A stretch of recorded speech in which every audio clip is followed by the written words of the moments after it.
우리나라의 중심이라 생각하는데요. 그 이유는 아무래도 한 나라의 수도이다 보니까 중심이란 이미지가 강하게 느껴져가지고 그렇게 생각하고 있어요. 복잡한 곳이라고 생각하고 너무 많은 게 연결되어 있어서 금수저인 것 같아요.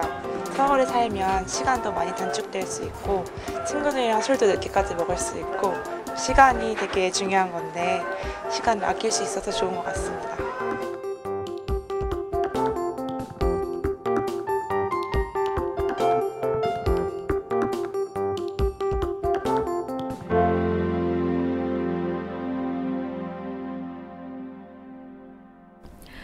TV 책방 북소리, 오늘은 서울에 대한 우리 시민들의 생각으로 문을 열어봤습니다. 서울, 정말 너무나 가깝고 친근하게 생각을 하지만 막상 누군가에게 이 서울에 대해서 설명을 하려고 하면 잘 모르겠는 게 또 이 서울이 아닌가 싶어요. 네. 네. 사실 저도 서울이 고향인데요. 이 서울의 변화 속도는 정말 세계 최고가 아닐까라는 그렇죠. 생각이 들기도 합니다. 네. 이 폭풍 같은 근현대사를 가지고 있는 그런 지역이 또 서울이기도 한데요. 네. 그래서 우리는 이제 우리의 서울에 대해서 한번쯤 좀 성찰하고 점검해 봐야 할 그런 시기가 아닌가 싶습니다. 맞습니다. 그래서 오늘은요, 우리나라에서 가장 많은 사람들이 살을 부대끼면서 네. 어깨를 부딪히면서 살고 있는 도시, 바로 이 서울에 대해서 이 민낯을 좀 속속들이 파헤쳐 볼까 하는데요. 서울특별시, 서울보통시의 저자이시자 또 서울학 전문가 모셨습니다. 노주석 소장님 함께할게요. 안녕하세요. 네, 안녕하세요. 반갑습니다. 네. 반갑습니다. 제가요, 소장님, 네. 서울학 전문가 모셨다 이렇게 소개를 했는데 서울학이라는 게 굉장히 좀 낯설거든요. 뭐 파리학, 뉴욕학 이런 거 네. 우리가 못 들어보잖아요. 네, 서울학이 네. 진짜 있는 학문인가요? 네, 분명히 있습니다. 정말요? 네. 1994년도가 네. 서울 정도 600년을 기념하는 해였죠. 어. 그 해를 맞이해서 서울시립대학교 안에 네. 서울학연구소라는 연구소가 생기면서 이 서울학 연구가 이제 학문으로서의 그런 이제 영역을 이제 개척을 하게 되었죠. 그렇군요. 그러니까 벌써 20년이 지금 그러네요. 훌쩍 지나지 않았습니까? 네네. 그래서 서울학이라는 건 서울에 관련된 모든 영역을 학문으로 연구하는 학문이다. 이렇게 보시면 될 것 같은데요. 네네. 서울학의 이 성부자는 사실은 서울은 아닙니다. 이게 그 파리학이나 런던학을 못 들어보셨다는 게 네네. 너무나 당연한데, 네. 서울학이라고 하는 건 수도학을 이야기하는 거거든요. 아. 이런 전통은 이 서양 쪽보다는 동양 쪽에 많이 있습니다. 그래서 이 도시학이 가장 먼저 시작된 곳은 일본의 도쿄입니다. 일본 도쿄가 1989년도에 에도, 동경의 옛 이름이 에도죠. 네네. 예, 에도로 이제 옮긴 지 400년이 되는 해를 기념해서 에도학이라는 것을 시작을 했어요. 네. 에도학이라는 것은 일개인의 어떤 저서에 불과했지만 우리는 서울학연구소라는 연구소를 서울시립대학교 안에 네. 아예 연구소로 설립을 한 거죠. 아, 네. 그래서 어떻게 보면 세계 최초의 수도학 본격적인 수도학 연구소다. 연구소가 서울에서 가장 먼저 생겼다라고 볼 수가 있고요. 네. 그래서 우리가 이제 서울학 연구소를 만드니까 중국이 우리에게 이제 배워서 베이징학이라는 거를 만들었습니다. 그래요? 네, 네.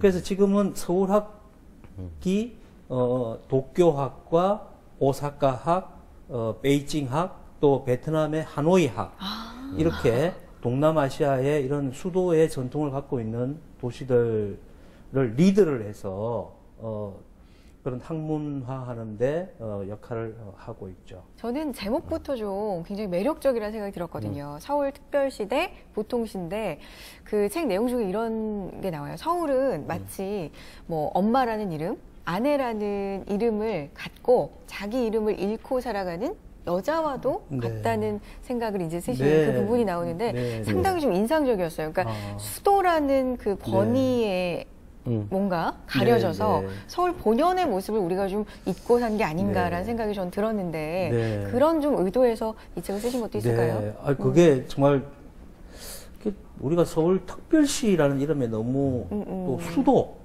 또 뭐 중앙 네네. 이런 말에 너무 현혹되고 매몰되어서 서울 본연의 서울 고유의 그런 색깔과 향기를 좀 잃어가고 있다라는 생각을 했기 때문입니다. 아, 네. 그렇군요. 저는 이 말씀에 굉장히 공감을 네. 하게 되는 부분이 네. 저는 서울에서 태어나서 한 30여 년간을 서울에서만 자랐죠. 청소년기도 다 또 청년기까지. 네, 네. 그러고 나서는 이제 수도권으로 이제 이사를 네. 갔단 말입니다. 네. 근데 막상 떠나보니까 이렇게 좀 아무래도 떠나면 정착의 의미를 가지게 되더라고요. 네, 네.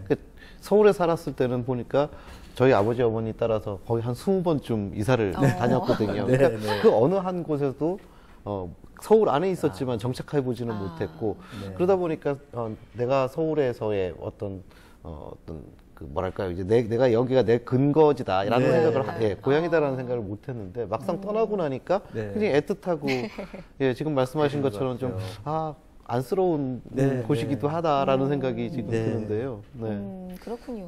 경험상 또. 네. 네.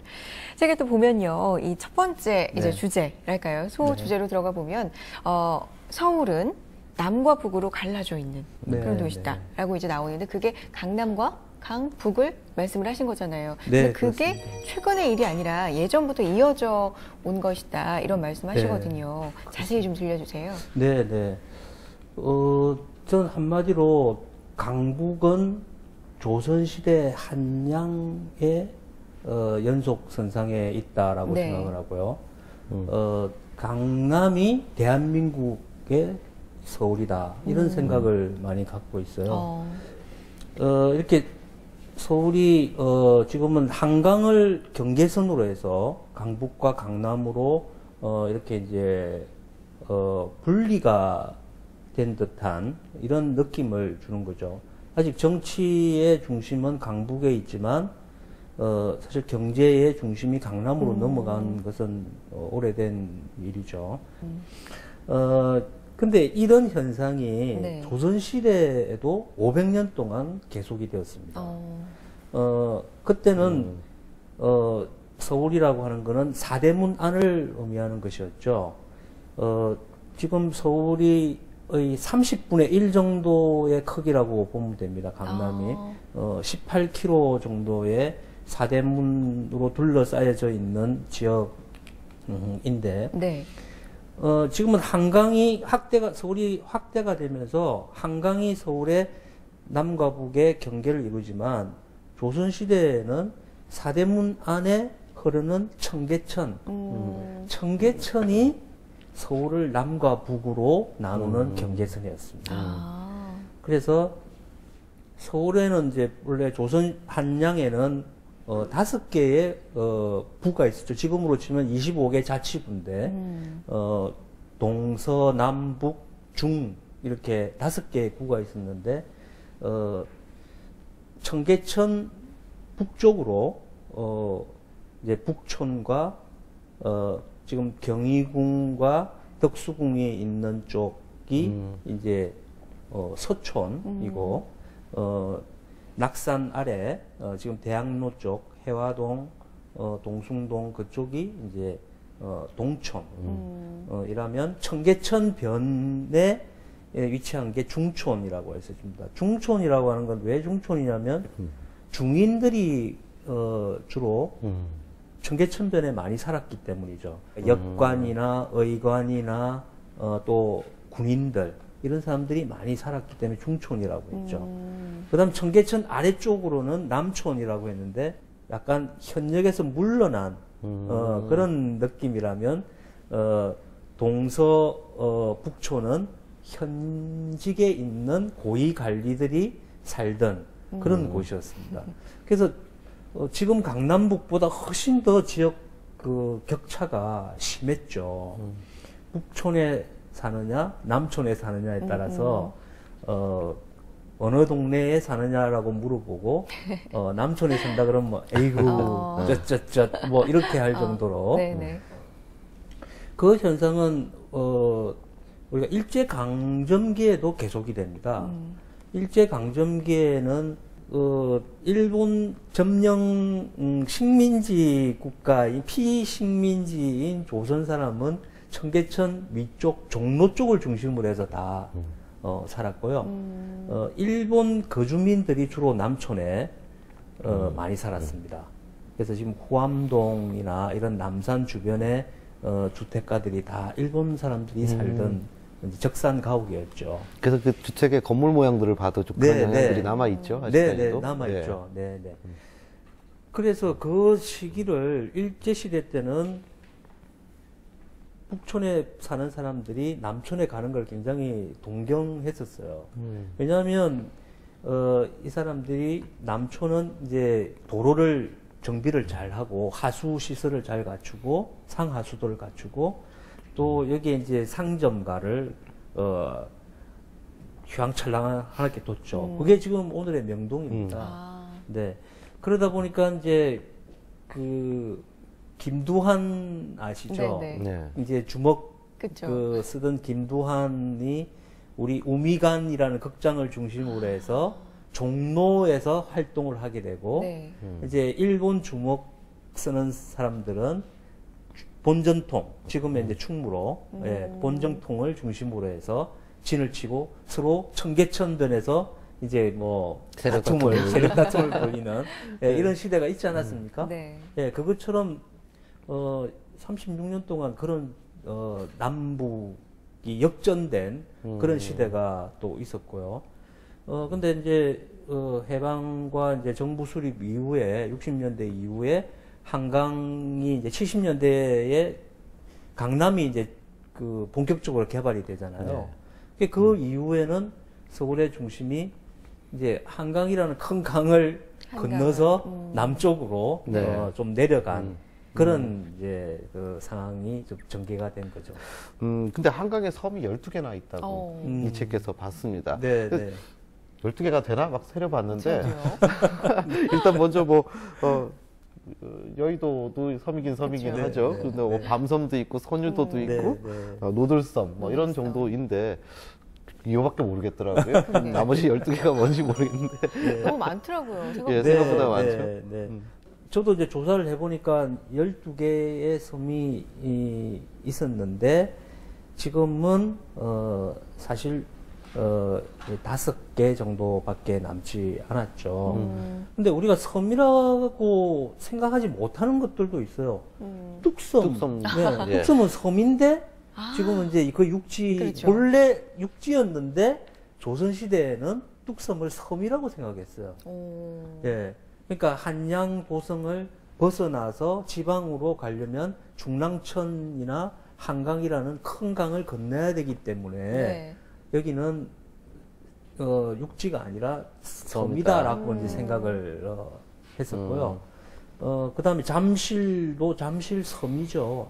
잠실도라고 분명히 지도상에 적혀져 있습니다. 네. 그 다음에 여의도, 그 다음에 부리도라는 또 큰 섬도 지금 이제 동호대교 아래에 있었는데 무동도, 무학도, 뭐 이런 석도 이런 섬들을 다 허물어서 땅으로 만들었죠. 일부는 노들섬 외에는 일부는 이제 한강 밑에 잠겨져 있는 거죠.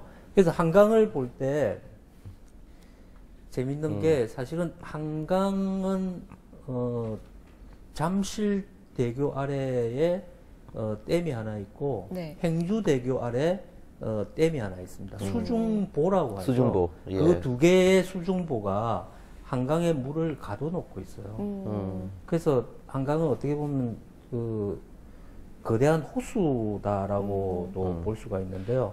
그래서 한강이 그렇게 수량이 많은 겁니다. 사실은 한강은 홍수기 이외에는 거의 가늘게 한 옆으로 이렇게 흐르는 강이었어요. 나머지 부분 지역은 다 백사장이었죠. 우리가 60년대까지만 해도 한강에 가서 강수욕이라는 걸 하지 않았습니까? 지금은 해수욕을 하지만 그렇죠. 예, 그때는 서울 사람들이 다 한강에 가서 강수욕을 했어요. 네. 근데 섬이라는 게 생태계에서 미치는 영향도 대단하지만 뭐 경제적인 가치를 측정할 수 없을 정도로 굉장히 소중한 거거든요. 우리가 이제 그 산업 시대에 어쩔 수 없이 섬을 폭발을 해서 다른 섬을 만들고 육지를 만들었지만, 그래서 지금은 섬이 너무 소중하니까 인공섬을 만들었어요. 그 반포에 가면 설해섬, 반포섬이라기도 하고 설해섬이라고도 네. 하는데, 그 설해섬도 사실 인공섬입니다. 그래서 인공섬이고, 지금 또 세계 최대의 인공섬이 서울에 있죠. 샛빛 둥둥섬. 새빛둥둥. 네네네. 네. 1,400억 원을 들여서 그 인공섬을 만든 겁니다. 그만큼 섬이란 게 굉장히 소중한 거거든요. 우리가 있을 때 잘 지켰어야 되는데 지금은 인공적으로 만들고 있는 거죠. 되게 안타까운 점. 지금 말씀 들어보니까 역시 한강이 그야말로 서울의 젖줄이다 이런 이야기가 실감이 가는데, 맞아요. 근데 그 서울의 미래상을 체감해서 말씀을 하시면서 이 한강 중심 도시로 재생이 돼야 한다 네. 이렇게 이야기를 하셨는데 이게 어떤 의미? 네. 그러니까 서울 사대문은 청계천을 중심으로 한 조그만 도시였지만 그게 지금 현대 서울은 30배 이상 커졌지 않습니까? 네. 인구는 100배 이상 늘었죠. 그렇죠.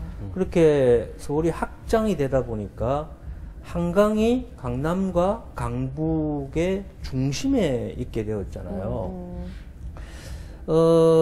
근데 조선시대의 한양을 생각을 해봐도 그때는 한강이 수운의 중심지였죠. 전국에 있는 모든 물자들이 한강을 통해서 다 서울로 올라왔고 거기서 사대문 안으로 들어갔죠. 근데 지금의 한강에는 이제 다리가 뭐 30개 정도 있는데 다리가 30개의 다리로는 이 강남과 강북을 연결하고 소통시키는 데는 뭔가 좀 부족한 듯한 느낌이 들어요. 옛날 한강에는 항포돛배가 다니면서 돛담배들이 수없이 다니던 네. 그런 교류가 굉장히 잘 이루어지던 그런 강이었는데, 하고 물이 없을 때는 그냥 바지 걷고 건너기로 하는 그런 강이었는데, 지금은 다리가 30개가 있지만 전부 다 차들이 다니는 그렇죠. 차 중심의 그런 다리잖아요. 사람이나 자전거는 그 한쪽 옆에서 겨우 아주 생명을 걸고 건너가야 된다고 할까요? 예. 그래서 저는 그 한강을 중심으로 해서 우리 도시 기능이 본래 용산에 서울시청을 짓기로 한 것도 그런 측면도 조금 있었어요. 여의도에 국회의사당이 들어간 것도 한강 중심에 이런 사고가 있었어요. 근데 그 이후에 그게 실현이 되지 못하고 강남과 강북으로 좀 약간 극화된 그런 느낌이 있거든요. 그래서 한강에 보행 전용 다리 같은 것도 좀 만들어서 좋은 네, 사람들만 이렇게 좀 구름다리처럼 지나다 다닐 수 있는 그런 다리도 만들고, 그 다음에 한강 주변에 좀 더 그런 그 시민 위락시설 이런 걸 좀 더 만들면, 지금은 아파트로 한강이 차단이 되어 있지 않습니까? 네. 그래서 물론 지금은 이제 뭐 밑으로 이렇게 다닐 수 있는 그런 이제 연결하는 그런 그 다리를 많이 만들고 있는데, 그거보다는 아파트로 차단되고, 그 다음에 두 개의 도시 고속도로가 또 한강으로 접근하는 걸 막고 있잖아요. 88대로하고 강북 네, 강변대로. 올림픽대로와 강변북로가 이 한강으로 접근을 굉장히 좀 막고 있는 그런 측면이 있습니다. 실제로 그걸 그 설계하셨던 분이 네. 굉장히 후회한다. 그렇게 길을 만든 네. 것을 그렇게 했던 인터뷰를 본 기억이 납니다. 네, 네. 그래서 완전히 이 사람이 차단되게 만드는 길이었다고. 예. 한강마을 접근은. 네. 네, 네, 그렇군요. 네. 근데 이게 서울이라는 이 명칭이요. 사실 우리가 늘 친근하게 쓰다 보면은 되뇌어서 생각해 보지 않게 되잖아요. 근데 서울 참 예쁘거든요. 네. 예뻐요. 네, 네. 외국에 나가서 코리아 그러면 네.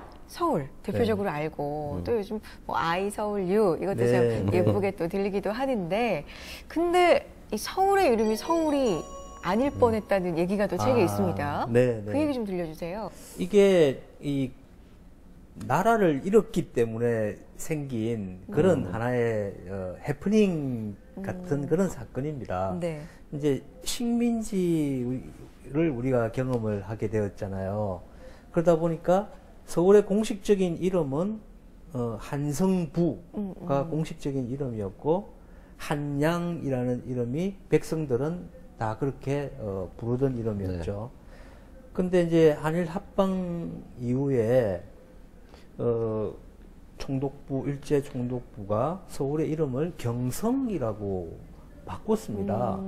그러면서 경성을 우리나라의 조선의 수도가 아니라 경기도의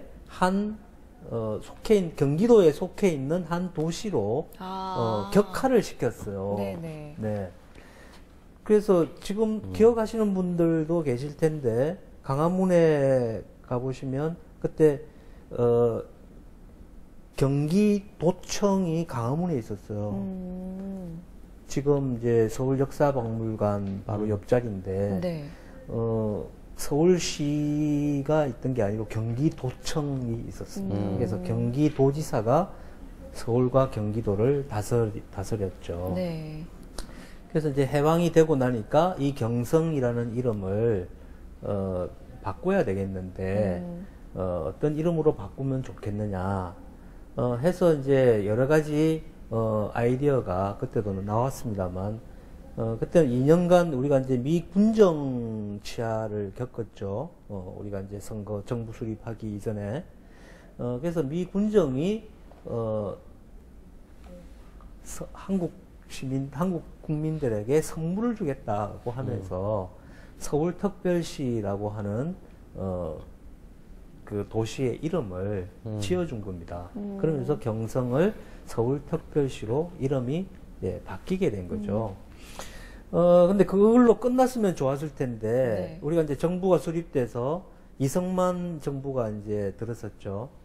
그러니까 그때 이제 약간, 그 이승만 대통령에게 아부를 하는 사람들이, 아니, 왜 서울이라는 이름 한자로 적을 수 없는 이런 이름이 어디 있느냐. 그래서 이건 안 된다. 이름을 바꿔야 된다. 라고 이제 건의를 한 겁니다. 그래서 이제 국무회의에서 그러면 이름을 바꾸자.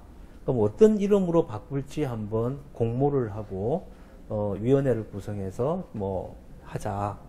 해서 그때 이제 여러 가지 이름이 거론이 됐는데, 뭐 한성이라는 이름도 나오고 한양이라는 이름, 한도 뭐 여러 가지 우리가 알고 있는 여러 가지 이름이 나왔는데 또 한 가지가 뭐냐면 우남시라는 이름이 후보로 네. 나왔어요. 약간 생소하게 네. 여기시는 분들도 있을 텐데 우남은 이승만 대통령의 아호입니다.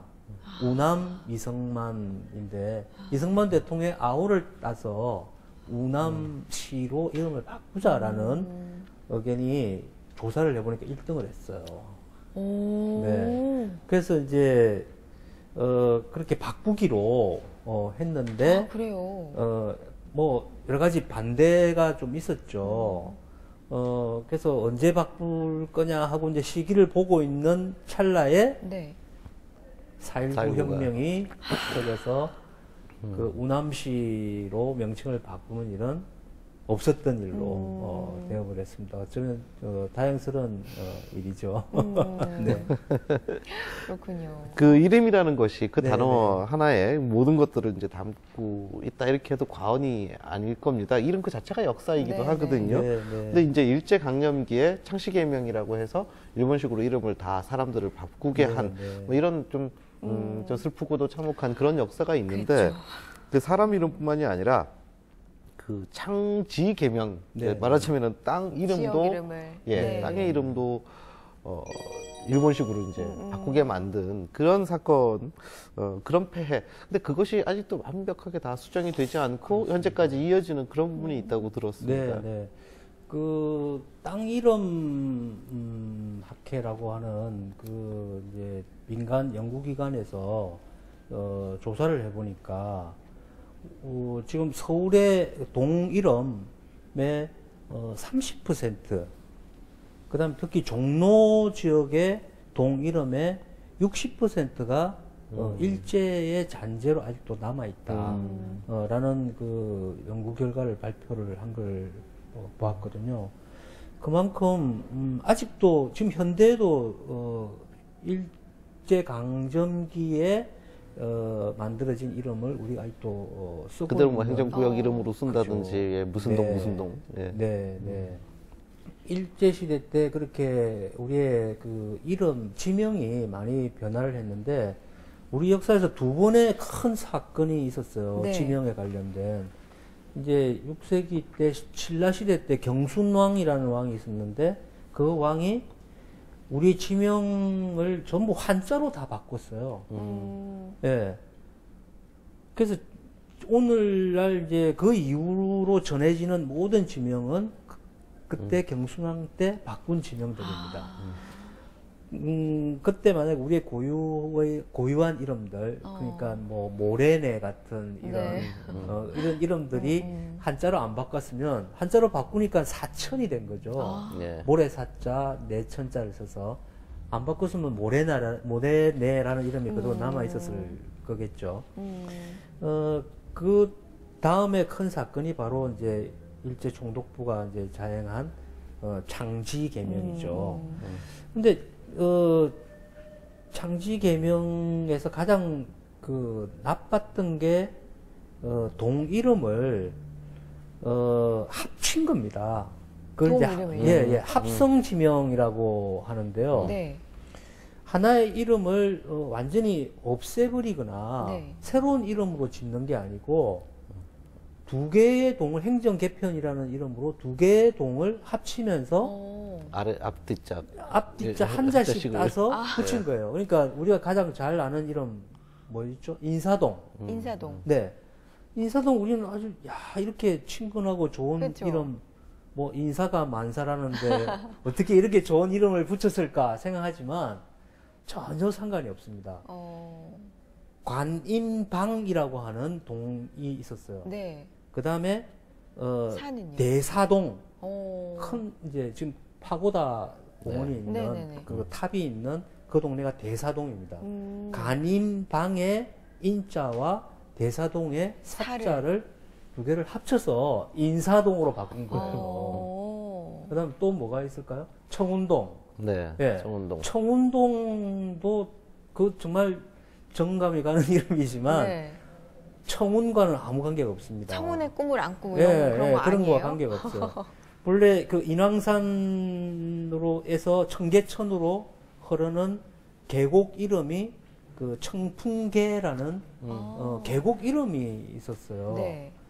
그 청풍계와 백운동이라는 동이 있었어요. 청풍계의 청자와 백운동의 운자를 그냥 강제로 합쳐서 청운동이 된 거죠. 하늘의 구름의 그렇군요. 색깔을 바꿨군요. 네. 그 외에도 우리가 지금은 남산이라고 부르지만 네. 사실 조선시대 때까지는 목멱산이라고 불렀거든요. 목멱산. 예, 산. 목멱산. 네. 목멱산에는 목멱대왕이라는 아. 신이 있었고 그 대왕을 모시는 신전이 신당이 있었고 네네네. 그 다음에 우리 또 삼각산 삼각산. 지금 우리가 북한산이라고 다 부르고 있죠. 그렇죠. 네. 근데 북한산이라는 지명은 일제 쓰인 적을 얼마 안 됐어요. 삼각산이라고 불렀죠. 아마 우리가 국사 교과서에서도 배웠잖아요. 네. 김상은의 뭐 가노라 삼각산하고 아. 뭐 다시 오자 한강사 그렇죠, 이런 시조도 있었는데 다 삼각산이라고 불렀죠. 그래서 지금 삼각산이라는 지명을 회복하자는 운동을 하시는 분도 있습니다. 그렇군요. 예, 예. 그렇게 우리가 지금 모식적으로 쓰고 있는 그 지명, 네. 지명들이 다 이렇게 좀 의도적으로 훼손되어 있는 이런 측면들이 많이 있습니다. 이 나라 자체가 워낙에 뭐 침입도 많았고 부침이 많았다 보니까 그 우리나라의 올해 정말 2000년에 수도를 담당하고 있는 서울 또한 네. 진짜 우리가 모르는 아픈 역사, 좀 어떻게 보면 정말 뼈 아픈 네. 왜 이런 걸 몰랐을까? 왜 모르고 그냥 막 썼을까? 할 정도의 그런 예. 사실들이 좀 많고 오늘 좀 놀라게 되는데 이런 역사 문화 도시로서의 서울의 역할을 좀 회복을 하려면 한양 도성 성곽에서 그 답을 찾아야 된다라고 말씀하셨어요. 네, 네, 이건 네. 또 무슨 말씀이에요? 네, 네. 그래서 지금까지 우리가 뭐 한강 이야기를 많이 했는데요. 네. 한강이 자연 경관으로서 가장 거대한 자연 경관이죠.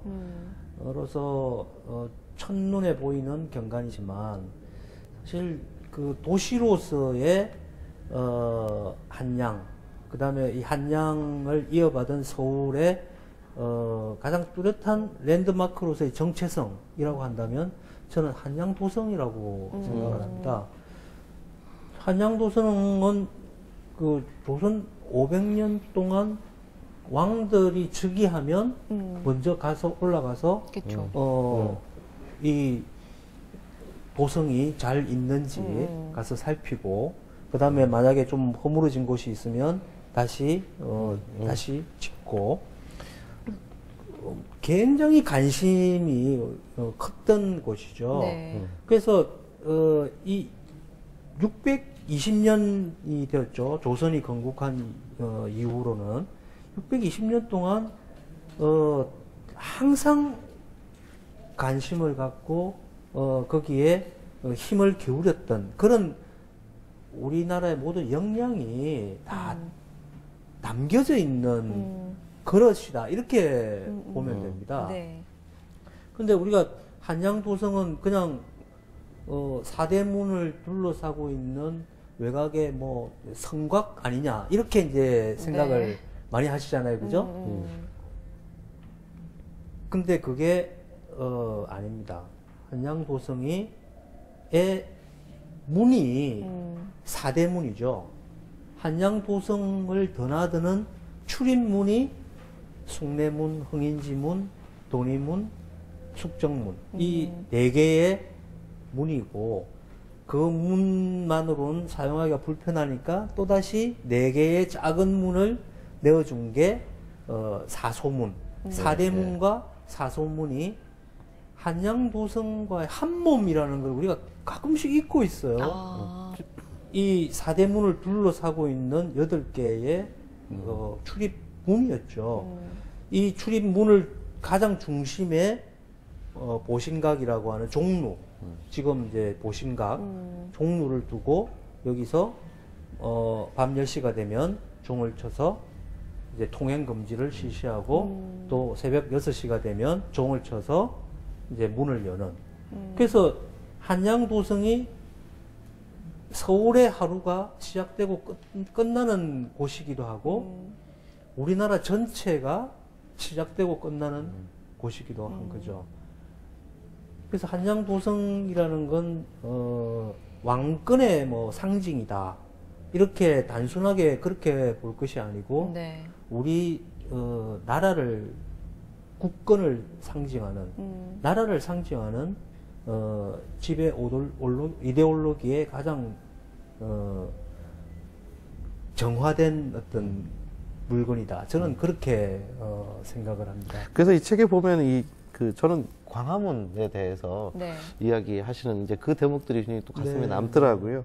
원래는 이 경복궁을 둘러싼 이 4개의 그 문 중에서 정문이라고 네, 해서 네. 사정문 이렇게 네, 네, 네. 돼 있었는데 세종대왕 때 네. 이 군주의 빛이 사방을 덮고 어. 만방에 미치게 된다 이런 이제 의미를 오. 담아서 광화문 이렇게 네. 바뀌게 됐다 이렇게 하시는데 네, 네. 이 지명 자체가 뭐 말하자면 무형문화재다. 네. 그 이름 자체가 이름 무형문화재다. 자체가, 이렇게도 볼 수 있을 것 같습니다. 그러니까 결국 지금 말씀하신 것처럼 그야말로 땅 이름 그 자체가 그 땅의 정체성을 표현하는 거라고 네. 봐야 되겠죠. 네, 네, 네. 이건 강화문은 단순히 하나의 경복궁의 문으로서의 역할이 아니라 대한민국의 심장과 같은 그런 역할을 하는 거죠. 본래 그 강화문에는 육조라고 해서 이조, 예조, 형조, 병조, 뭐 공조, 뭐 이렇게 육조가 있던 지금의 정부 청사죠. 정부 청사는 한 개의 건물에 다 들어있지만 그때는 강화문을 쭉 둘러싸고 그 육조의 관공서들이 쭉 늘어서 있었습니다. 그걸 이제 육조 장랑이라고 해서 그건 선교사들이 1900년대에 와서 찍은 사진에도 그 육조 장랑의 위용이 아직도 남아 있어요. 네. 그래서 거기가 그렇게 중요한 곳이었는데 강화문의 상징성이 많이 좀 사라진 것 같은 그런 안타까움도 있어요. 단지 그 문의 이름이 중요한 게 아니라 강화문이 상징하고 있는 이 국가의 심장부의 의미 이런 것들이 사라진 거죠. 왜냐하면 그 육조대로라고 하는 길은 그 이름이 저는 그대로 전성되었어야 된다라고 생각을 하거든요. 강화문 강장도 좋고 강화문 네. 통도 좋고 강화문 뭐 세종대로도 좋지만 육조대로라는 이름이 만약에 지금도 쓰이고 있다면 얼마나 좀 멋질까라는 생각이 들고요. 그다음 육조대로를 잇는 가로의 가장 큰 길이 네. 지금 종로죠. 네, 네, 네. 예, 그 종로라는 이름도 사실은 본래 없던 이름입니다. 운종가라는 게 본래 조선시대 이름이죠. 운종가. 문종가. 예, 네. 운종가.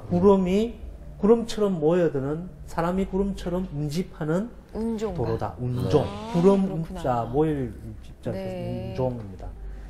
운종가라는 이름이었는데 그것도 종로라고 바꿨어요. 저는 이제 이런 것들이 우리가 이 국권을 상실하면서 네. 이 뭔가 민족 정기를 빼앗긴 거다라고 생각을 하거든요.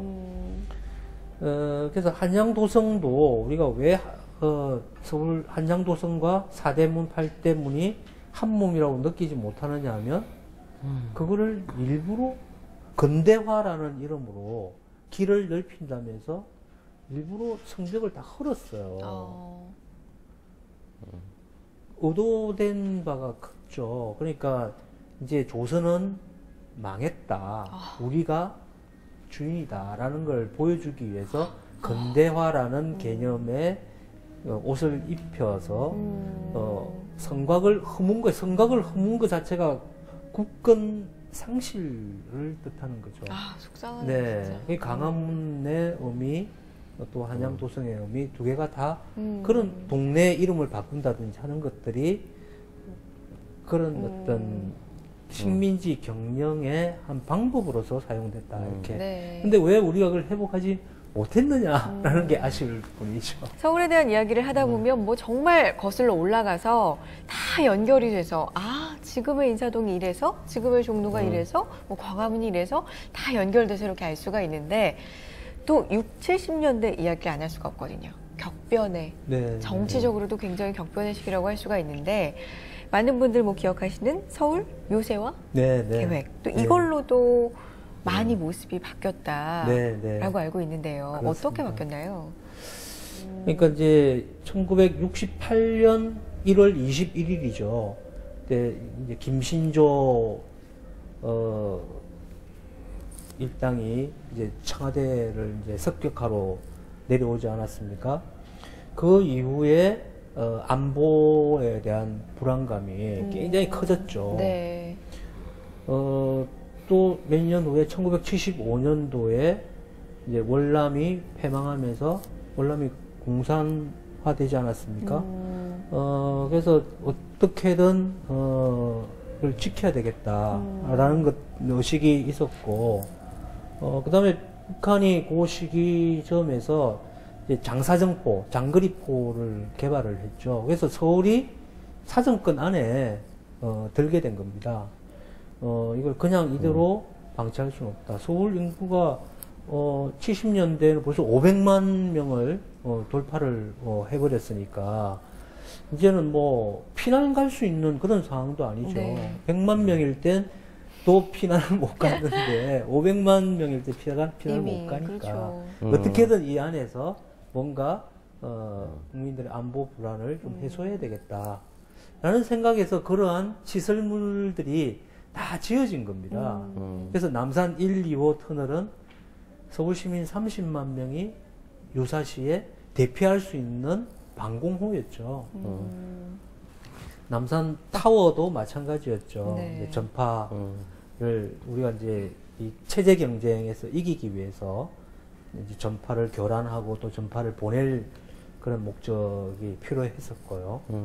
그래서 그건 일종의 서울에 남아있는 하나의 역사적인 생채기, 상처? 네, 상처 같은 그런 존재들인 것 같아요. 그렇구나. 자, 이제는 독자 질문을 한번 들어볼 네. 시간입니다. 우리 소장님께 서울에 대해서 또 소장님에 대해서 궁금하신 독자 질문을 저희가 직접 나가서 받아왔거든요. 독자 질문 보고 계속해서 이야기 나누죠. 최근 들어 서울의 인구가 점점 줄어들고 있다는 뉴스를 들었는데 그 원인이 무엇일까요? 남대문이 숭례문으로 불리게 됐을 때 참 기뻤는데요. 우리가 고유의 의미를 되찾아야 할 것들이 있다면 무엇이 있을까요? 네, 독자 질문 듣고 왔습니다. 첫 번째 질문부터 좀 해보고 해결해 드릴까요? 예. 네. 그러니까 서울 인구 천만 시대가 위태롭다. 뭐 이런 그 뉴스를 만날 수도 있는데 다들 서울로 막 엄청나게 몰려들던 시절이 있었습니다. 그쵸. 그런데 또 최근에는 보면 탈서울 이런 것들이 이루어지고 맞아요. 있거든요. 그래서 서울 인구가 지금 계속 이제 좀 줄어들고 있습니다. 그래서 이 독자분의 궁금증, 탈서울의 그 이유, 또 그 앞으로 서울의 미래 이러한 부분들에 대한 궁금증을 물어오셨거든요. 네. 그게 제가 제목을 서울특별시 대 서울보통시라고 한 것과 일맥상통하는 것 같은데요. 이제 너무 특별하게 살고 싶지 않은 분들도 많이 생기시는 것 같아요. 좀 평범하고 보통스럽게 살고 싶으신 분들도 있고요.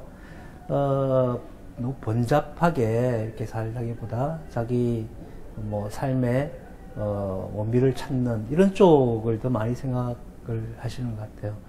그래서 서울의 인구가 80년대 말에 1000만 명을 돌파를 해서 최고 1200만 명까지 올라갔다가 작년에 제가 그 뉴스를 봤어요. 서울 인구가 1000만 명 아래로 떨어져서 네. 지금 900만 명대를 네. 기록하고 있죠. 어떻게 보면 서울도 이제 좀 제자리를 잡는 그런 과정이 아닐까라고 생각합니다. 수도권도 충분히 살만한 곳으로 이제 옛날에는 수도권이 다 위성도시의 기능밖에 없었지만 지금 충분히 생활이 가능해지니까 네. 구태여 서울에서 살 필요가 없어진 거죠. 특히 서울의 집값이 너무 비싼 것이 그 모든 이유가 아닐까. 그리고 또 교통도 점점 좋아지니까 그 땅을 좀 더 넓게 말하자면 쾌적하게 그렇게 쓸 수 있으면은 뭐 그것이 더 긍정적이 아닐까라는 생각도 듭니다. 네. 예. 네. 모여서 또 이익이 되는 것도 있지만 또 삶의 쾌적성이라든지 이런 것은 또 좀 흩어졌을 때 그렇습니다. 더 좋지 않습니까? 그러네요. 네. 자, 두 번째 질문을 또 드려보겠습니다. 저도 이 책 읽으면서, 여기가 이렇게 과거에 이랬었구나. 좀 모습을 찾으면 좋겠다 하고 안타까운 곳이 몇 군데 있었는데, 개인적으로 소장님께서 가장 그런 걸 강하게 느꼈던 장소, 지역이라고 한다면 어딜까요? 저는 아까 우리 강화문을 이야기했는데요. 네네. 경복궁이 우리 5대 궁궐 중에서 가장 법궁이라고 해서 가장 이제 중요한 궁전이죠. 우리나라의 궁궐, 대궐 이런 골자를 쓸 수 있는 궁은 경복궁 하나밖에 없습니다. 벌. 왜냐? 골이라고 하는 거는 이제 망루가 있어야 골입니다. 대궐, 궁궐은 망루가 있는 궁을 이야기하거든요. 근데 슬프게도 지금 경복궁에는 망루가 하나밖에 없죠. 동십자각. 네, 동십자각이 경복궁의 망루인데, 그 반대편, 지금 효자동 그 입구가 서십자각이 있던 자리입니다. 그래서 저는 서십자각이 복원이 되어서 경복궁에 우리나라 하나밖에 없는 대궐로서의 그런 좀 위상이 갖춰졌으면 어떨까. 우리가 중국 자금성을 다녀와서 뭐 한국의 경복궁은 뭐 자금성의 화장실 정도밖에 안 된다. 이렇게 이야기하시는 분도 그러니까요. 있어요. 근데 그건 굉장히 잘못 알고 계신 겁니다. 우리는 경복궁이 자금성보다는 작지만 5대 궁을 다 합치면 자금성보다 훨씬 더 큽니다. 작전이었던 거예요. 우리는 분산 작전을 썼던 겁니다. 자금성처럼 중국처럼 한 군데 집중해서 모아놓은 것이 아니라 여기저기 분산시켜 놓고 여기도 가서 좀 있다가 저기도 가서 있다가 그러니까 작전이었는데 근데 그 단 한 개의 전궁인 경복궁은 골로서의 위상을 찾았으면 좋겠다라는 생각이 듭니다. 경복궁. 네, 그렇군요. 근데 남대문이 이제 숭례문으로 이름을 좀 찾았는데 사실 우리 실생활에서는 뭐뭐은행 아직까지도 숭례문점이라기보다는 뭐 남대문 지점 뭐 이런 식으로 많이들 쓰이잖아요. 네, 그게 네, 더 네. 익숙하실 거고요. 또 실생활 속에서 우리 시민분들도 이 부분이 좀 바뀌긴 힘들까요? 근데 우리의 지명 습관은 굉장히 네. 이중적입니다. 한 가지의 사물에 대해서 한 가지 이름만으로 부르지 않고 네. 여러 가지 이름으로 항상 불러요. 우리도 이름이 집에서 부르는 이름, 뭐 아호, 뭐 자, 여러 가지 이름이 있듯이 땅 이름에도 여러 가지 몇 개의 이름을 같이 쓰고 있어요. 그래서 지식이 조금 부족하신 분들은 남대문이라고 하는 쉬운 이름을 부르도록 하고 뭐 굵게나 읽었다 그러면 숭례문으로 부르도록 하고 이런 굉장히 어떻게 보면 더 다양하고 개청화되어 있는 이런 그 사회였기 때문에 그런 간섭이 남아 있는 거죠. 근데 아까도 말씀드렸다시피 그냥 남대문만 아시면 안 되고 숭례문과 같은 뜻이다라는 걸 아시면 다 용인이 되지 않을까 그렇게 생각합니다. 네. 자, 이렇게 서울에 대한 깊은 이야기 나눠보고 또 질문까지 듣고 해결을 해봤는데 마지막 질문 드릴 시간입니다. 노주석 소장님, 이곳 저희 녹화하고 있는 서울도서관이 굉장히 익숙하시다고 네. 많이 와서 또 공부도 하시고 연구도 하셨다고 들었는데 그만큼 책도 또 많이 내시고 많이 보시고 친근하시잖아요. 그래서 이 질문이 좀 답변이 또 기대가 네. 됩니다. 노주석 소장님께 책이란 어떤 의미입니까? 다산 정약용 선생이 18년 동안 유배 생활을 하면서 책을 500권을 네. 쓰셨더라고요. 저는 이제 기껏 3권을 냈기 때문에 뭐 책이란 무엇인가에 대해서 답할 만한 뭐 자격이나 이런 게 없다고 봅니다. 그렇지만 만약에 굳이 답을 한다고 한다면 제가 독자로서의 책에 네네. 대해서 느끼는 것과 저자로서 느끼는 게 조금 다를 수 있는데 독자로서 제가 느끼는 것은 지식의 세계로 들어가는 뭐 열쇠 같은 게 아닐까? 지식이 저장되어 있는 세계로 들어가는 열쇠. 그 열쇠로 문을 열고 들어가면 근데 독자로서는 굉장히 다양하고 그 흥미로운 세계를 가벼운 마음으로 들어갈 수가 있는데 저자는 그렇지 않는 것 같아요. 저자는 할 수 있는 한계가 너무 뚜렷하다 보니까 더 전문화되고 작은 부분으로 들어가는 자기만의 조그만 창고를 하나 갖는 게 아닐까. 예, 그렇게 생각합니다. 네. 멋지네요. 네. 독자로서 또 저자로서 네, 나누어서 네. 책의 의미에 대해서 설명해 주셨습니다. 자, 앞으로도 지금 우리가 살고 있는 서울에 대해서 많은 연구와 또 편찬, 출판 부탁드리겠고요. 오늘 말씀 고맙습니다. 네, 감사합니다.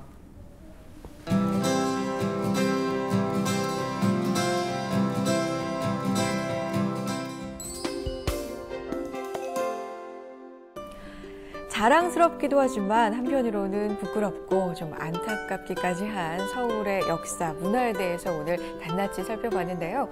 저는 이제부터 서울에 대해서 좀 더 깊은 애정을 갖고 볼 수 있을 것 같아요. 네. 네. 한 저명한 도시학자가 쓴 도시의 정체성이라는 책이 있습니다. 거기에 네. 이런 문장이 나오는데요. 어떤 한 도시를 가장 잘 이해할 수 있는 방법은 바로 산책이다. 천천히 산책하면서 그 도시의 사람들 또 그 도시의 풍경 그것과 함께 그 도시의 역사와 문화 이런 것들을 만날 수 있기 때문이 아닌가 싶은데요. 네.